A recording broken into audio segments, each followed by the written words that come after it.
Sveiki visi vėl. Kągi, senai nebuvau jau. Biški grįžtu su truputį kitokio video. Video bus apie navigacijas, sunkvežimio navigacijas, ne kažkokius ten Google žemėlapius ar kažką tai. Nenaudoju Google žemėlapį, nebent šiaip tik tai pasižiūrėti, sakysim, kamščiam, bet tai čia neskirta sunkvežimio vairuotojam, bet žinau, kad daug kas taip naudoja ir patenkinti. Man tas nepatinka, aš noriu žinot, kad mano maršrutas suplanuotas yra teisingai. Tiek dėl tiltų, tiek dėl siaurų kelių, dėl masės apribojimų ir taip toliau. Tai va. Ilgą laiką naudojau Sigic Track navigaciją, paskui TomTom, GoExpertą ir panašiai. Tiek TomTomo pačią navigaciją turėjau, tiek programėlę TomTomo programėlė Android app, tai yra telefone. Ir dabar kažkaip nusprendžiau nusipirkti Garminą. Pirmąkart Garminas, pirmąkart bandymai. Tai va, dabar kas ant stalo bandymam, tai Kris 3 navigacijos, praktiškai 2, bet trečią įjungiu tiesiog tik tai šiaip. Ne tai, kad pabandymui, kadangi dirbu Amazon logistikoje ir važinėju tarp Amazon sandėlių, tai tiesiog turiu Amazon Relay programėlė, kurioje yra instaliuota navigacija. Amazon Relay naudoja Hea Maps, kaip ir Garminas, bet elgesys yra skirtingas. TomTomas naudoja savo žemėlapius, tai dabar bus palyginimas su 2 maršrutais, kaip elgesi kiekviena navigacija. Daugiausia bus pasakojimas, nes nelabai turiu ką parodyti, naudojau visus 3 įrenginius vienu metu, neturėjau su kuo filmuoti. Tai tik tai papasakosiu, įmesiu šiaip tokių video for fun, tiesiog, kad būtų kažkoks vaizdas įdomesnis. Gal trumpai apžvelgsiu, kaip elgesi įvairiose situacijose kiekviena navigacija. Ir važiuojam į kelionę, pirmyn.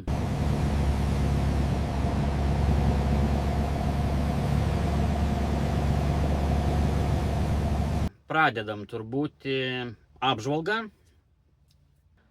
Kaip sakiau, į trasą šoka Amazon Relay su Hea Maps, Hea žemėlapiais, TomTom GoExpert telefono programėlė ir Garmin Diesel 720, pats naujausias Garmino 7 colių modelis šiuo metu išėjęs, tiesiog pats įrenginys Garmino.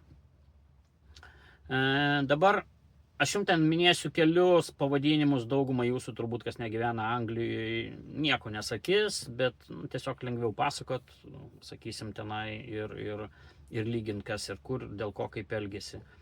Sakysim, tai buvo iš rytų pusės, Londono rytų, net ne Londonas, jau už Londono, Tilburis toks yra Amazonės sandėlis, vienas iš didžiausių Anglijoje.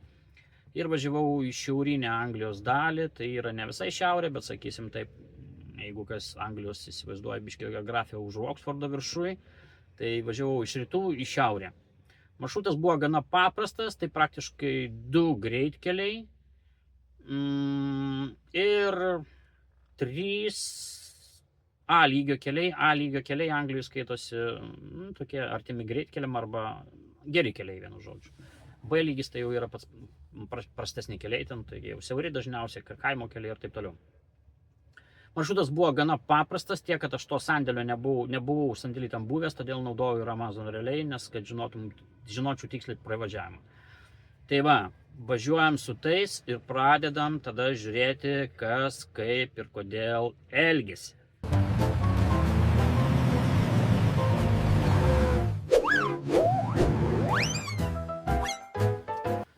Tai pirmiausia, išvažiuojant iš Tilburio yra ten toks A1081 kelias, paprasčiausiai įsuki į A13 ten tokį kelią ir iš jo į autostradą M25. Tai yra Londono žiedas aplink Londoną, kurio ilgis yra 188 km, jis skaitosi neoficialiai Londono ribom.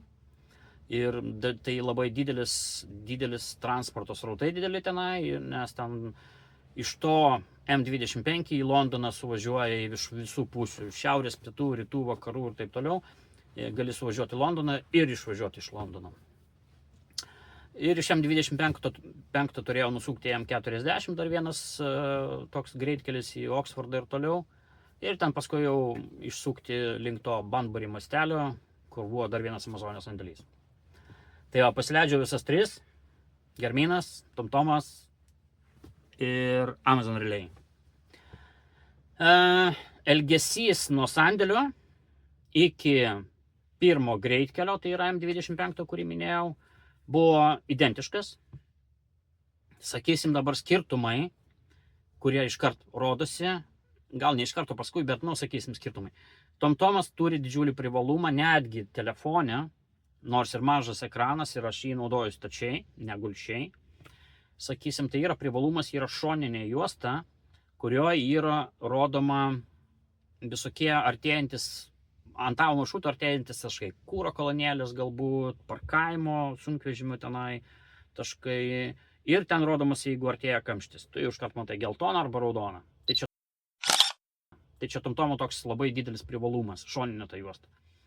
Dabar artėjant prie sankryžų, prie nuvažiavimo nuo greitkelių ar nuo kelių nuvažiavimo, kaip keičiasi, sakysim, kaip keičiasi vaizdas.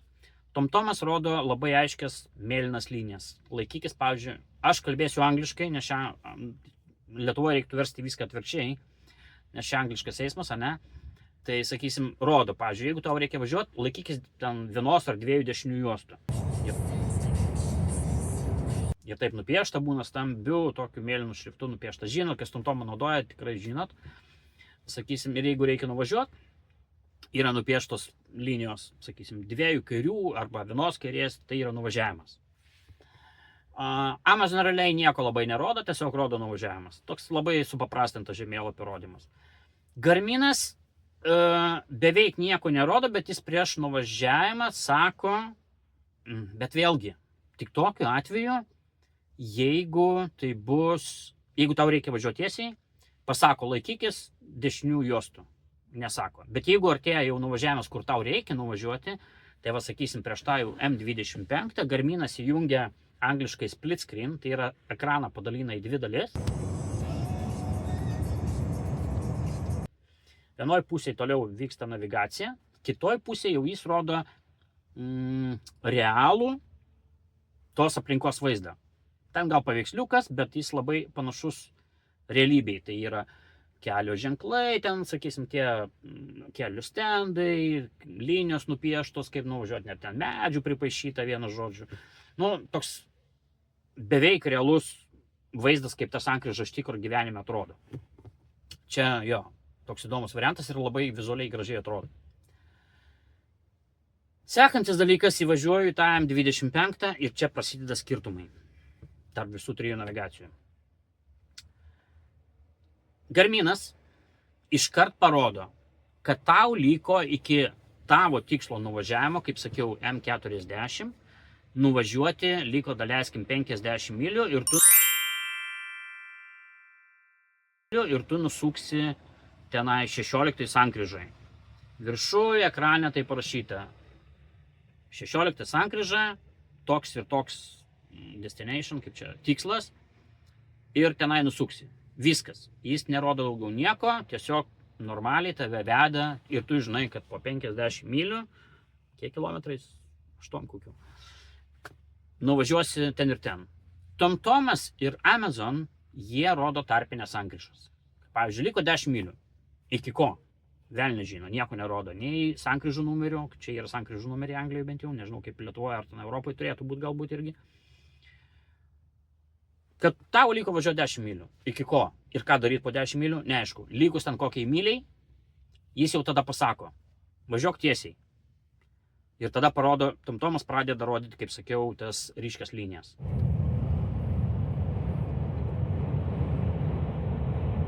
Kad va, laikykis 2 dešinių juostų, 3 dešinių juostų, ar tai 1 dešinės juostų, priklausomai nuo kelių. Amazon Relay praktiškai nieko ten labai nerodo, tik tai irgi pasako, kad važiuok tiesiai. Garminas, kaip sakiau, pravažiuojant tokią didesnę sankryžą, pasako laikykis dešinės. Jis vizualiai nieko nerodo, bet pasako tik tai laikykis dešinės. Ir jis stabiliai veda tave iki tos paskutinės, kada tikrai tau reikia nusukto, neskaičiuoja tarpinių sankryžų. Tarpinių nuvažiavimų tenai visokių kažkur ten vienas, ten Junction 7, Junction 8, 11 ir taip toliau. Jis įrodo stabiliai visą laiką tą jau patį nuvažiavimą. Pravažiavus tą sankryžą, kurią rodė TomTomas ir sakysim, Amazon Relay. Ir vėl tas pats. Ten po 7, po 12, po kažkiek vėl bus kažkas. Ir vėl ta pati istorija. Tai čia stabiliai visą kelią taip ir veda TomTomas su Amazon Relay. Skirtumas tarp TomTomo ir Amazon Relay, kad jie nebūtinai rodo tas pačias sankryžas ir nebūtinai rodo visas sankryžas. Nežinau, kaip jų algoritmai skaičiuoja, bet yra pasirinkimas. Pavyzdžiui, išvažiavus į M40 kelią, jau man Garminas man rodė tenai, pavyzdžiui, 3 mylės, o TomTomas rodė 7 mylės. Garminas rodė iki 3 sankryžos, o TomTomas rodė iki 4 sankryžos. Kodėl vienas pasirinko tą atskaitos tašką, kitas tą, vėl nežinau. Nežinau. Tai jų logika, jų navigacijų logika. Ir vėliau taip pat, vėl tą rodo kažkokias sankryžas, galbūt tokias pačias, galbūt ne. Kaip ir sakiau, Garminas tik iššokus jau vėl į tą patį M40, jis rodo už 55 mylių, tau reiks išvažiuoti 11 sankryžoj į tokį ir tokį kelią. Ten A422 man rodos, nesvarbu, sakysim. Viskas. Ir tik tai pravažiuojant kažkokias didesnės sankryžas, Garminas pasako, laikykis dešinės, laikykis dešinės. TomTomas privažiavus tą jau jo rodomą sankryžą, aišku, vėl įjungia tą vizualų vaizdą ir sako, va, laikykis 2 dešinių, 3, 1 dešinės ir važiuok tiesiai, niekur nenusukinėk. Tai va toks stabilus elgesys greitkeliuose tiek M25, tiek M40, tiek TomTomo su tarpiniam sankryžom, tiek Garmino tik tai su galutinė sankryža. Tai čia iškart pasimatė toks skirtumas, stabilumas prieš tokį kartais bereikalingą galbūt, nežinau, kaip kam, bereikalingą tokį tarpinių dalykų rodymų, kurie tau neaktualūs, nors iš kitos pusės suprantu, nes galbūt, žinai, tokiam pasiruošimui, kad va, būk atsargus, nes čia bus sankryža, mašinos gali stabdyti, sakysim, sulėtėti eismas ir taip toliau ir taip panašiai. Tai va, toks kelionė pirmin kol kas buvo.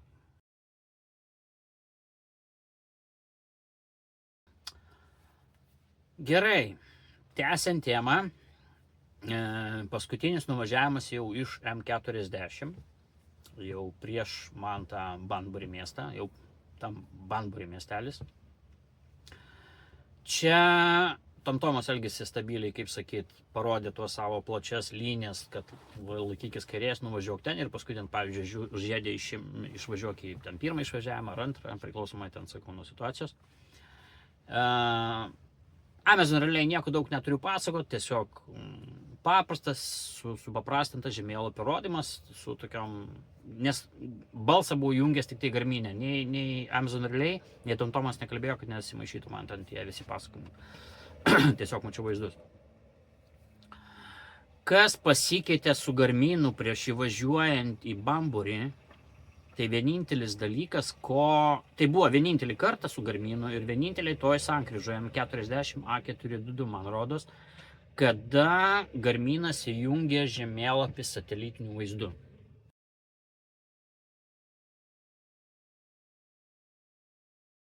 Čia buvo man netikėta, TomTomas to nedaro. Ir pradėjo ne paprastą žemėlapį rodyti, o satelitinį. Ką galiu pasakyti? Nežinau. Biški trikdo, biški toks, nėra man tai kažkoks labai super privalumas. Man asmeniškai, nežinau kaip kitiem, čia mano asmeninė nuomonė. Tai va, bet tai buvo vieninteliai sankryžai, kuris jis pradėjo rodyti prieš kokias 2 mylės iki tos 11 sankryžos, pradėjo rodyti satelitinį žemėlapio vaizdą ir aišku, vesti navigaciją. Ir plus prieš išvažiavimą, kaip ir praeitą kartą, įsijungė tą split screen, tai yra į 2 dalis padalintas ekranas, kurioje vienoje navigacija, bet jau tada jau buvo ne su paprasto žemėlapiu, su satelitiniu ir plus realus sankryžos vaizdas. Right to M25, then exit left.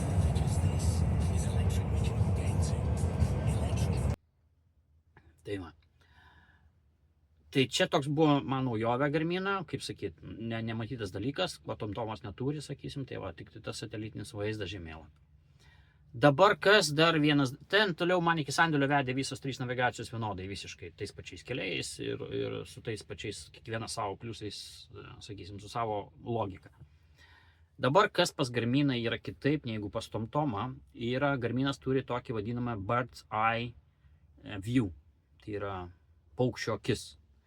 Artėjant prie tikslo, nežinau, nes tiksliai nemačiau kiek mylę, gal 1,5, gal 2, jis pradeda rodyti, vėl skelia ekraną per pusę, kairėje ekrano pusėje navigacija, toliau naviguoja, dešiniai pusėje yra jau tos tavo galutinio taško žemėlapis satelitinės, kur tu gali, pavyzdžiui, sustojęs, pasididinti ir pasistudijuoti, sakysim, galbūt įvažiavimo vartai kažkokie tai, ar kažkurį privažiavimą jau, toks ten ir sako, plan jo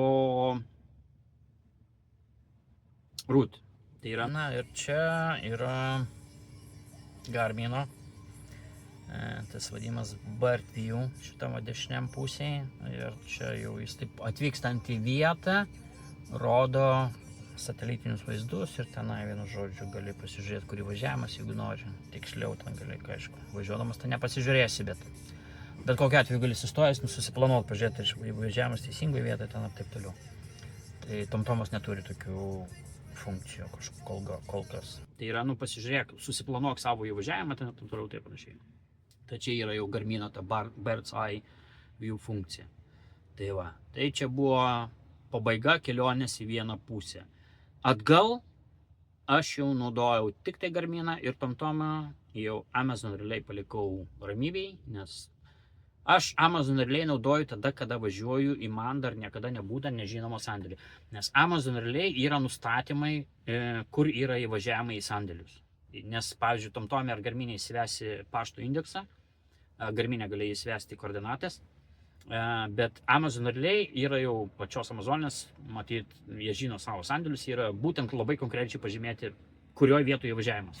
Nes Amazonės sandėliuose būna, kad turi ne vieną įvažiavimą ir, pavyzdžiui, vienas skirtas sunkvežimiam, kitas skirtumas tik tai darbuotojams su lengvom mašinom, o dar būna įvažiavimai skirti tik tai mikruškiam, tie delivery, kurie vežioja Amazonės jau siuntinius pa žmonės.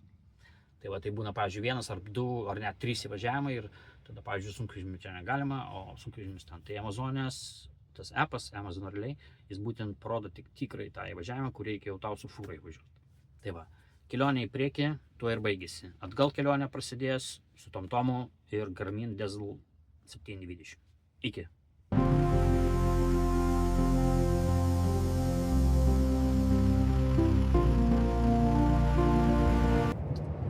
Tai va, tai buvo kelionė priekį. Dabar ten viskas tvarkoja, įsikroviau, vienu žodžiu grįžtu atgal, tada jau paleidžiu 2 navigacijas, tai yra TomTomo Go Expertą ir Garminą Diesel 720. Atgal važiuojant didelių kažkokių tai jau problemų kaip ir nebuvo, nors iš tikro, TomTomas biškį pasireiškia. Sakysim, apie Garminą atgal važiuojant nieko nebegaliu pasakyti praktiškai. Jis elgiasi stabiliai, kaip važiuojant ir į priekį. Kas prasidėjo su TomTomu? Bet jau nebe pirmas atvejis su TomTomu, jau pastebėjau jo haliucinacijas jau ne vieną kartą. Pirmiausia, kas nustebino, sakysim, išvažiavusi sandėlio, jie ten elgėsi maždaug vienodai. Galbūt vienoj sankryžoj biškį abu rodė šiek tiek skirtingas info. TomTomas labai smulkmeniškai rodė išvažiavimą sankryžos, net biškį tiesiog trikdė mane. Garminas kažkaip tai irgi ten tokia gal biškį komplikuota sankryža, neteisinu ne vieną ar kitą, bet sakysim, buvo biškį tokių kliurkų. Bet čia smulkmena, sakysim. Kas prasidėjo jau išvažiavus į M25 praktiškai, jau iš M40, prasidėjo TomTomo nesąmonės. Ne kaip visą laiką, kaip dažnai paskutiniu metu svarbiausia. ar bagas kažkoks tai sistemoje, žemėlapį atnaujinti atrodo, programinė įranga atnaujinta, nes naudoju appsą mobilų, tai kaip ir neturi nieko ten labai būti kažkokio tokio, nes, kaip sakyt, vis laik žiūriu atnaujinimus ir vis laik atnaujinu. Bet pirmiausia, kas įdomu pasidarė, kadangi sakau, jūs daugumą turbūt nežinot ten to Londono, bet, pamėginsiu kažkaip tai tuos minėdamas kelius bent jau paaiškinti, kodėl taip ar ne kitaip. Tai jau kai iššokau tą M25, šiaip praktiškai jau važiavimas tampa tiesus iki vieno ne greitkelio, bet labai panašaus į greitkelį, tą A13 ir jau tenai praktiškai mano galutinis taškas, tas Tilbury sandėlys. Bet kas prasidėjo įdomi su TomTomu, tai kad jis mane stengiasi, dar tiesa prieš M25, M40, jis mane stengiasi neužvesti M25, toks tiesiausias, paprasčiausias maršrutas, bet jis mėgino mane M40 laikyti į Uxbridge, toks Londono rajonas yra, kur aš būčiau važiavęs per miestą. Nesupratau visiškai tos logikos, aišku, ignoravau. Tai pirmas toks TomTomo nesuprantamas manevras buvo, kodėl manęs norėjo vesti per miestą vietoj to, kad važiuoti iš jau greitkeliais, patogiai, saugiai ir greitai. Gerai, toliau į 25 įvažiavus, prasidėjo ta pati situacija, TomTomas rodė sankryžas tenai, kažkiek tai, ten bus po tiek mylių tas, po tiek mylių tas, po tiek mylių tas. Garminas kaip iššoko, į 25 pasakė, už 50 ten kelių tai mylių, tau bus nusukimas jau tą A13, jau į tavo tikslą. Garminas nesimėtė nieko, tiesiog parodė galutinį nusukimą, sankryžos numerį ir šitą, ką man reiks daryti už tų 50 su virš mylių. TomTomas iš pradžio elgėsi normaliai ir paskui nei iš šio, nei iš to jis man sako: tu nuo to M25 vietoj to, kad važiuočiau tiesiai, nusuk į A10, kas reiškia man, nes žinau tuos kelius, kad aš turiu važiuoti į miestą, tai yra Londoną, per šviesoforus, per žiedus, su sumažintais greičiais, jau ne 60 mylių per valandą, o tenai 40 ir 30. Aš žinau tą maršrutą, ne vieną kartą teko važiuoti, kada tas pats M25 uždarytas. Galvoju taip, dabar aš suksiu į A10, tada į A46 per miestą, tada grįšiu M11 ir vis tiek grįšiu į tą patį M25. Padarau tokį lanką su krūva šviesoforų, žiedų ir sankryžų. Bet paskui jau prieš nusukimą, tą, kurį jis man rekomendavo, jis pasakė: okei, yra kitas kelias, tiesiai tipo važiuosi, bet prarasi 20 minučių. What the hell, galvoju, koks pervelnės, važiuodamas tiesiai prarandu 20 minučių, važiuodamas kampais aš išlošiu. Galvoju, neklausau aš to TomTomo, važiuoju pagal Garminą. Ir jau ne tik Garmin, man ten navigacijos iš tikro nebereikėjo, nes ten atmintinai žinau, tik tai navigaciją naudoju, nes naktį Londone labai daug yra kelio darbų, uždaro greitkelius, kažkokias atkarpas ir tada reikia apvažiavimo. Tada jau tikiuosi iš navigacijos, kad tau perskaičius maršrutą ir pasakys, kokiais keliais važiuoti. Nes šiaip įprasta Anglijoje, aplink Londoną, ypatingai greitkeliai, jie naktim, maždaug nuo 11 nakties tenai, panašiai, iki kokių 4 ryto pradeda uždarinėti atkarpas, kur daro tokius smulkius kelio remonto darbus, visokius ten ženklų, bordiūrų, pačių kelių ir taip toliau. Čia yra naktinio vairavimo toks minusas, kada būna labai daug uždarimų naktinių, sakysim, Londone ir aplinkiniuose greitkeliuose. Tai va, bet tada ženklai nerodė jokio uždarimo, to M25, TomTomas sako, suk į 10 ir taip toliau. Galvoju, ne velnio, aš niekur nesuksiu. Jis sako, jeigu tu nesuksi, oi vaikeli, prarasi 20 minučių. Neklausau, važiuoju tiesiai, nes nematau uždarimų. Pravažiuoju iš tą nuvažiavimą, kuris man siūlė. Ką jūs galvojat? Gerai, TomTomas, gerai, neklausai, perskaičiuosiu. Perskaičiavo. Ir ką jūs galvojat, pridėjo man 20 minučių? Nei velnio. Atėmė. Tai va dabar ir sakau, man su TomTomu prasidėjo tokias, nes jis tada jau kaip sakyt, perskaičiau maršrutą ir jo atvykimo laikas sutapo su Garmino atvykimo laiku. Vietoj to, kad jis pagal jo prieš tai buvusi pridėtų man plus 20 minučių, jis atėmė ten, neatsimenu kiek. Nesvarbu, bet nepridėjo, atėmė tas 20 ar ne 25 minutės. Vienu žodžiu, jis kažkur haliucinuoja ir kažkodėl skaičiuoja maršrutą, labai keistai. Ir ne pirmas atvejis man su TomTomu. Tai va. praktiškai kelionė taip ir baigėsi su tokiais va tomtomo